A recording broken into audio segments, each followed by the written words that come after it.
Avez-vous déjà entendu parler de la ferme sur les traces du roi Guézo? Votre ferme, située dans le village Fonkoumen, arrondissement de Gatbé, commune de Ouida, vous livre ses trésors.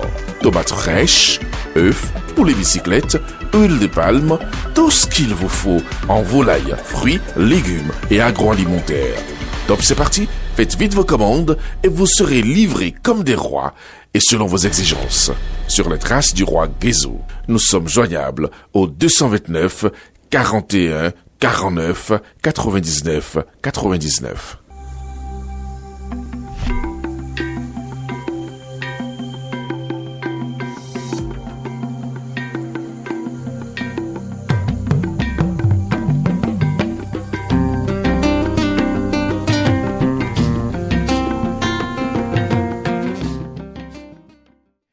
Ce mercredi 11 septembre 2024, sous la présidence du chef de l'État, M. Patrice Talon, le Conseil des ministres s'est réuni et a pris les décisions dont voici la teneur. Au chapitre des mesures normatives, transmission à l'Assemblée nationale pour examen et vote du projet de loi cadre sur la construction et l'habitation. L'initiative de ce test s'inscrit dans la logique d'améliorer les pratiques en matière de construction et d'habitation dans notre pays, notamment pour corriger les insuffisances relevées au fil du temps. Il vise principalement à édicter les principes généraux permettant d'assurer la qualité, la sécurité et la durabilité des constructions et fixer les règles spécifiques aux bâtiments à usage d'habitation. Prévoir les dispositions permettant de favoriser et de sécuriser les investissements immobiliers en disciplinant les constructeurs et les promoteurs immobiliers, qu'ils soient publics ou privés. Prendre des mesures favorables à la politique du logement social et à la gestion du patrimoine immobilier national. En somme, l'adoption de ce projet de loi ouvrira une nouvelle ère dans le domaine de l'investissement immobilier au Bénin, en ce qu'il rappelle le principe du permis de construire, impose des garanties aux constructeurs et aux promoteurs immobiliers, puis fait du logement social une préoccupation de l'État. Les ministres concernés sont instruits à l'effet d'en soutenir la discussion devant la représentation nationale. Sous ce même chapitre ont été par ailleurs adoptés le décret fixant la liste des autorités et agents publics soumis à l'obligation de déclaration de patrimoine, ainsi que celui portant approbation des statuts modifiés de l'Agence nationale de la maintenance hospitalière. Au chapitre des communications, en point 1, autorisation de déploiement de nouveaux aspirants au métier d'enseignant au ministère des enseignements maternels et primaires. Les besoins exprimés par ce ministère au titre de l'année scolaire 2024-2025 portent sur un effectif de 2431 AME. En vue de permettre aux apprenants de nos écoles primaires publiques, où qu'ils se trouvent sur le territoire national, de disposer d'un enseignant par classe, le Conseil a marqué son accord pour le déploiement de ce nombre d'aspirants parmi les 2513 admis au test d'octobre 2022 inscrits dans la base de données. Il s'agit de ceux qui, non encore affectés dans une école, ont marqué leur disponibilité. En point 2, contractualisation dans le cadre de la rénovation de l'ex-hôtel Marriott de Cotonou. Dans le but de structurer durablement la dynamique de développement touristique en cours dans notre pays, il importe de consolider l'offre de réceptifs hôteliers et d'infrastructures de rencontres de haut standing offrant toutes les commodités requises. Ainsi, en plus des réalisations déjà faites ou en cours, il est apparu opportun de procéder à la rénovation de l'ex-hôtel Marriott, un complexe hôtelier 5 étoiles, pour le rendre fonctionnel.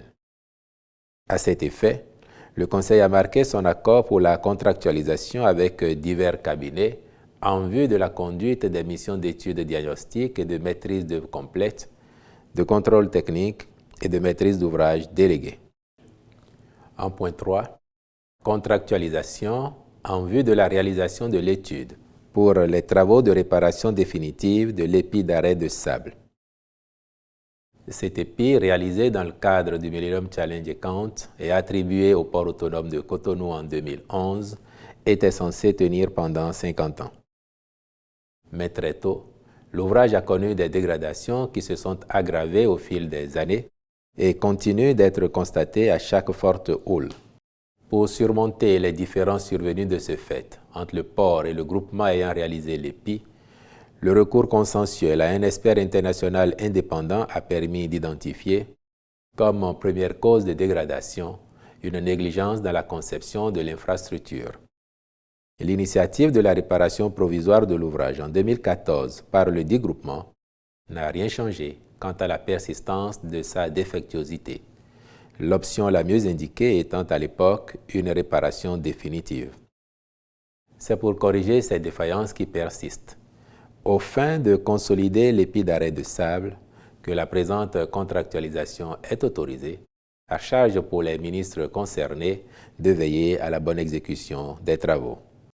Au chapitre des rencontres et manifestations internationales, il a été autorisé la participation du Bénin au Salon de la production agricole Carrefour européen au Parc Expo de Rennes en France du 17 au 19 septembre 2024. À la 69e session de la Commission baleinière internationale à Lima au Pérou du 22 au 27 septembre 2024, puis l'organisation à Cotonou de la 2e édition du Forum international du cadre de vie du 4 au 7 octobre 2024. Au chapitre des mesures individuelles, enfin, les nominations ci-après ont été prononcées au ministère de l'Énergie, de l'Eau et des Mines sur proposition du ministre. Conseiller technique à l'eau, M. Alphonse Deinde. Inspecteur général adjoint du ministère, M. Michel Awansou. Directeur général de la planification énergétique et de l'électrification rurale, M. Todema Flinso Hassan. Directeur général des hydrocarbures et des autres ressources énergétiques, M. Achille Adjenian. Directeurs départementaux comme ci-après: Ali Bori, M. Roufaï Djibril Bakari. Atakora, M. Yede Victor Hossi. Atlantique, Mme Angèle Yabo Alapini. Borgou, M. Roger Masso Sorogou. Colline, M. Abalo Samuel Tobou. Koufo, Mme Félicienne Kanfoui Clémentine Djossou. Donga, M. Kamarou Din Moukaila Moussa Alassole. Mono, M. Adjiha Edid Amouzovi. Ouémé, Mme Benedicta Herbert M.A. Humbedji. Plateau, Mme Sylvie A. Agonzan. Et Zou, enfin, M. Serge Éric Sopin, je vous remercie.